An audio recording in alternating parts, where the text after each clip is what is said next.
Right రైతు ముంగడు okay okay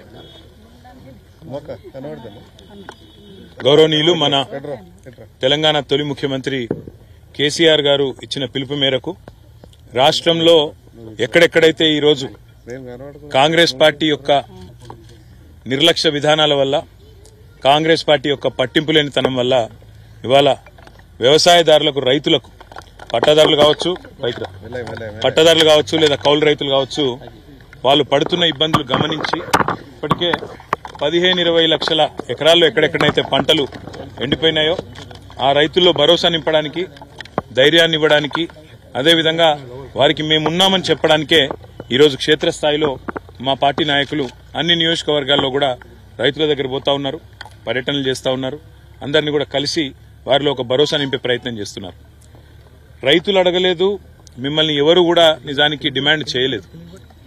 మేమే December 9 నాడు అధికారంలోకి వస్తున్నాం. ఇప్పటిదాకా లోన్లు తీసుకొని వాళ్ళు కూడా తీసుకోండి, నేను వెంటనే 2 లక్షల రూపాయల రుణమాఫీ చేస్తా అని చెప్పింది రేవంత్ రెడ్డి. మరి ఇప్పుడు 4 నెలలైనా కూడా రుణమాఫీ అనేది కనీసం ప్రస్తావన కూడా లేని పరిస్థితి ఈరోజు రాష్ట్రంలో చూస్తా ఉన్నాం. రుణమాఫీ చేయకపోగా బ్యాంకుల ద్వారా ఇవాళ రైతులకు లీగల్ నోటీసులు ఇచ్చి మీరు కడతారా సస్తారా అని మెడ మీద కత్తిపెట్టినట్టు వ్యవహారం మరొక దిక్కు చూస్తా ఉన్నాం. ఇంకా దుర్మార్గం ఏంటంటే కేసీఆర్ గారు ఆనాడు 7,000 కోట్ల రూపాయలు తాను అధికారం నుంచి ఎలక్షన్లకు ముందు దిగిపోయే ముందు రైతుల కోసం యాసంగి పంట కోసం 7,000 కోట్లు మరి రైతు బంధు కోసం పెట్టిపోతే ఇవాళ ఆ మొత్తాన్ని కూడా ఆ సొమ్మును కూడా రైతులకు ఇయ్యకుండా, రైతులకు ఇప్పటి వరకు రైతు బంధు ఇవ్వకుండా కాంట్రాక్టర్ల ఖజానాలు నింపడానికి కాంట్రాక్టర్లకు పేమెంట్లు చేయడానికి ఒక చిల్లర వ్యవహారానికి కూడా తెరదీసింది ఈ కాంగ్రెస్ ప్రభుత్వం. ఈ అన్నింటికీ మించిన దుర్మార్గం ఏంటంటే ఇవాళ నిజంగా కూడా రైతులను చూస్తే గోసనిపిస్తున్నది. ఇక్కడ నేను కలిసిన రైతు పేరు పరశురాములు గారు. ఆయన కౌలు రైతు. ఒక 10 ఎకరాలు సారంపల్లి అనే గ్రామంలో తంగలపల్లి మండలంలో కౌలుకు తీసుకున్నారు. కౌలుదారు కాబట్టి పట్టదారుకు మొదలే 60,000 రూపాయలు ఆయన కట్టినాడు. ఇవాళ ఆయన పరిస్థితి ఏంటంటే మొత్తం మేతకు తప్ప ఎందుకు పనికిరాని పరిస్థితి ఈరోజు ఈ పొలం తయారైంది. ఇవాళ నిజంగా కూడా సిరిసిల్ల జిల్లాలో, రాజన్న సిరిసిల్ల జిల్లాలో ఈ పరిస్థితి వచ్చిందంటే ఇది కాలం తెచ్చిన కరువు కాదు, ఇది కాంగ్రెస్ తెచ్చిన కరువు. ఈ మాట నేను స్పష్టంగా ఎందుకంటున్నా అంటే పోయిన సంవత్సరం ఇదే సమయంలో ఆనాడు కాళేశ్వరం నీళ్లతో మరి మేడిగడ్డ నుంచి నీళ్లెత్తిపోసి మిడ్మానేరు నింపి, మిడ్మానేరు నుంచి అన్నపూర్ణ, ఆ పైకి రంగనాయక సాగర్, అక్కడి నుంచి జిల్లెల చెరువు, ఆడికెళ్లి కింద ఉండే ఈ మొత్తం ఈ గ్రామాలన్నింటిలో కూడా సారంపల్లితో సహా, నేరేళ్లతో సహా, రామచంద్రాపూర్తో సహా, చిన్నలింగాపూర్తో సహా ఈ గ్రామాలన్నిటికీ నీళ్లిచ్చింది ఆనాడు కేసీఆర్ ప్రభుత్వం. కానీ ఈరోజు రేవంత్ రెడ్డి వచ్చిన తర్వాత మేడిగడ్డలో 3 పిల్లర్లు కుంగిపోతే ఆయనకు 3 నెలలు 4 నెలలు ఇంకా కూడా ఆ 3 పిల్లర్లను రిపేర్ చేసేందుకు టైం సరిపోతలేదు. ఇలా 3 పిల్లర్ల దగ్గర గిన్న ఒక కాఫర్ డ్యాం కట్టి నీళ్లను ఇలా కిందికి ఉత్తగా సముద్రంలోకి వేస్ట్ గా పోతున్న నీళ్లను పట్టుకొని నీళ్లు గనక పైకి పంపింగ్ చేసింటే ఈ 3 నెలల్లోనే ఆ పని చేసింటే ఇవాళ ఈ రైతుల పొలాలు ఎండకపోయిన మాట వాస్తవమా కాదా ఆలోచించమని చెప్పి నేను కోరుతున్నా. అందుకే నేను అనేది ఇది కాలం తెచ్చిన కరువు కాదు, ఇది కాంగ్రెస్ తెచ్చిన కరువు.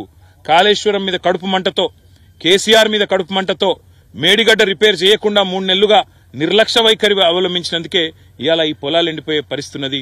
15-20 లక్షల ఎకరాల్లో ఇవాళ రైతులు బాధపడే పరిస్థితున్నది. నా పక్కనే ఉన్న పరశురాములు గారు కౌలు రైతు. మరి రేవంత్ రెడ్డి చెప్పిండు కౌలు రైతులకు కూడా రైతు భరోసా ఇస్తా, రైతు కూలీలకు కూడా పైసలు ఇస్తా అన్నాడు. రుణమాఫీ లేదు, కౌలు రైతులకు పైసలు లేదు, రైతు కూలీల ముచ్చటనే లేదు. ఆఖరికి ముఖ్యమంత్రికి పంట పొలాలకు వచ్చి రైతులను పరామర్శించే తీరిక లేదు. ఇప్పటి వరకు గత 4 నెలలుగా చేసింది ఏంటంటే 14-15 సార్లు ఎక్కే విమానం దిగే విమానం అన్నట్టు ఢిల్లీకి జాతరలు చేసుడు యాత్రలు చేసుడు తప్ప ఇంతవరకు రైతు పొలాల దిక్కు చూసిన పాపాన కూడా ఈ ముఖ్యమంత్రి గాని ఆయన మంత్రులు గాని పోలేదు. అందుకే రాష్ట్ర ప్రభుత్వాన్ని మేము డిమాండ్ చేస్తా ఉన్నాం. మొదలు మీరు 2 లక్షల రుణమాఫీ డిసెంబర్ 9 నాడు చేస్తామని ఏ మాట అయితే ఇచ్చిండ్రో ఆ పని వెంటనే చేయండి. దానికి మీకు ఏ కోడు అడ్డం రాదు. అవసరమైతే ఎన్నికల కమిషన్ కు ప్రత్యేకంగా లేఖ రాయండి. ఇది మా ఎన్నికల హామీ, వెంటనే నెరవేర్చాలనుకుంటున్నాం. మేము ఈ వెంటనే చేసి రైతుల్లో భరోసా నింపాలనుకుంటున్నాం.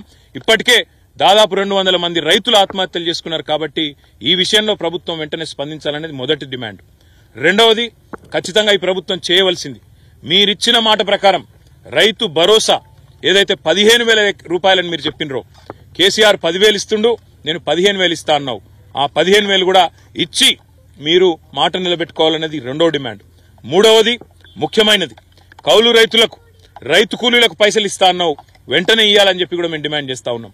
నాలుగవది, రైతులకు ఎక్కడెక్కడైతే ఈరోజు పంట నష్టం జరిగిందో, మీ నిర్లక్ష్యం వల్ల పంట నష్టం జరిగిందో, మీరు నీళ్లు ఇవ్వకపోవడం వల్ల పంట నష్టం జరిగిందో, మీరు చెరువులు నింపకపోవడం వల్ల, మీరు వాగుల్లో నీళ్లు పంపు చేయకపోవడం వల్ల నష్టం జరిగిందో, ఆ రైతులకు గతంలో కేసీఆర్ గారు ఉన్నప్పుడు ఎకరానికి 10,000 రూపాయలు ఇస్తూ ఒక గవర్నమెంట్ ఆర్డర్ తెచ్చిండు.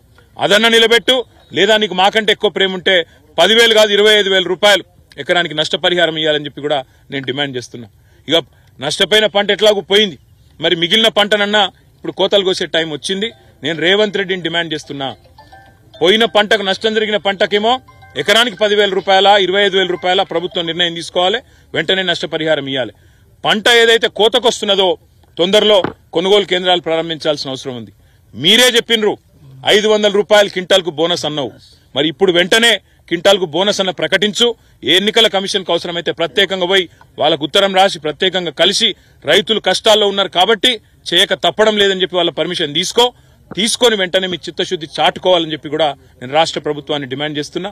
ఈ 6 డిమాండ్లు కూడా రాష్ట్ర ప్రభుత్వం వెంటనే మరి తక్షణమే దీని విషయంలో స్పందించాలి, ముందుకు రావాలి. రైతుల మీద ఏమాత్రం ప్రేమ ఉన్నా, ఈ ప్రభుత్వానికి ఏమాత్రం చిత్తశుద్ధి ఉన్నా వెంటనే స్పందించి ముందుకు రావాలని చెప్పి కూడా డిమాండ్ చేస్తూ మా నాయకులు మొత్తం అన్ని నియోజకవర్గాల్లో తిరుగుతూ ఉన్నారు, రైతులను కలుస్తూ ఉన్నారు. దయచేసి రైతులకు కూడా చేసే విజ్ఞప్తుల్లో ఒకటే, మీరు సరే ఏదో మంచి జరుగుతుందని ఆశించి మళ్ళా కొంత మోసపోయి కాంగ్రెస్ పార్టీని ఓట్లేసి గెలిపించుకున్నారు. అయినప్పటికీ మీ పట్ల ఇవాళ ఆ ప్రభుత్వం పట్టించుకోకపోయినా, మంత్రులు ముఖ్యమంత్రికి తీరిక లేకపోయినా మీ తరపున మేముంటాం, ప్రతి గ్రామానికి వస్తాం. కేసీఆర్ గారు కూడా స్వయంగా బయలుదేరి రాబోతా ఉన్నారు. తప్పకుండా మీరు ధైర్యంగా ఉండండి. ఎవరు కూడా ఆత్మహత్యలు గాని ఇంకోటి గాని చేసుకుని కుటుంబాలను ఇబ్బంది పాలు చేయకుండా ధైర్యంగా ముందుకు పోదాం, ధైర్యంగా కొట్లాడదాం. ప్రభుత్వం మెడలు వంచైనా సరే బోనస్ తెచ్చుకుందాం, మెడలు వంచైనా సరే రుణమాఫీ సాధించుకుందాం, మెడలు వంచైనా సరే నష్టపరిహారము సాధించుకుందాం. ప్రభుత్వం మెడలు వంచైనా సరే మేడిగడ్డ కూడా రిపేర్లు చేసి మన కాళేశ్వరం నీళ్లు మనకు వచ్చేటట్టు చేసుకుందామనే మాట కూడా విజ్ఞప్తి చేస్తూ, ఎవరు కూడా దయచేసి ఆత్మహత్య లాంటి తీవ్రమైన చర్యలకు పాల్పడవద్దని చెప్పి కూడా రైతులకు చేతులు జోడించి విజ్ఞప్తి చేస్తూ, మీ తరపున కేసీఆర్ గారు ఉన్నారు, మీ తరపున మేమందరం ఉన్నామనే మాట కూడా వారికి విజ్ఞప్తి చేస్తాం.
పోయిన సంవత్సరం కూడా నీకే ఉండదు.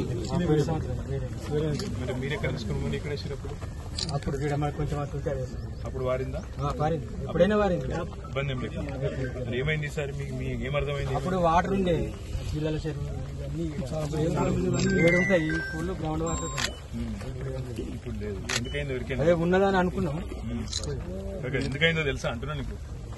కాంగ్రెస్ వచ్చినాక ఏం చేసిందంటే, మనమేమో కాళేశ్వరంకి వెళ్ళి నీళ్లు తెచ్చి చెర్లన్నీ నింపినాం, ఆడికెళ్ళి మేడిగడ్డకి వెళ్ళి తెచ్చి. ఈసారి వీడేంటంటే కేసీఆర్ మీద కోపంతో కావాలని ఎండబెట్టి నీళ్లున్నా తీసుకురాకుండా, ఎత్తిపోయకుండా, రిపేర్ చేయకుండా ఆగం చేసి చేసి. ఇది కాలం తెచ్చిన కరువు కాదు, కాంగ్రెస్ కరువు. అది నా పాయింట్. నా రిక్వెస్ట్ ఏంటంటే, సరే మేము కొట్లాడతాం కానీ మీరు కూడా ధైర్యంగా ఉండండి. రుణమాఫీ అయిందా? ఎంతుంది లోన్ మీది? 40,000. మరి 2 లక్షల రుణమాఫీ అనే 9 డిసెంబర్ నాడు చూసారు కదా మీరు అవన్నీ. అందుకే మేము ఏం డిమాండ్ చేస్తున్నామంటే, ఇప్పుడు గవర్నమెంట్ను ముందు రుణమాఫీ చేయాలి. కష్టాలలో పంటలు ఎండిపోయి ఉన్న పరిస్థితి ఎక్కడైతే ఉందో, ఎకరానికి మరి కేసీఆర్ ఉన్నప్పుడు 10,000 ఇచ్చిండు. అట్లే మీరు కూడా ఎకరానికి 10 ఇస్తారా 25 ఇస్తారా చెప్పాలి, అనౌన్స్ చేయాలి. రెండోది రుణమాఫీ చేయాలి, కనీసం ఇట్లా రైతులు ఆదుకోవాలని డిమాండ్ చేస్తున్నాం. అందుకే మిమ్మల్ని కలిసి ధైర్యంగా ఉండని చెప్పు. 4 లోపల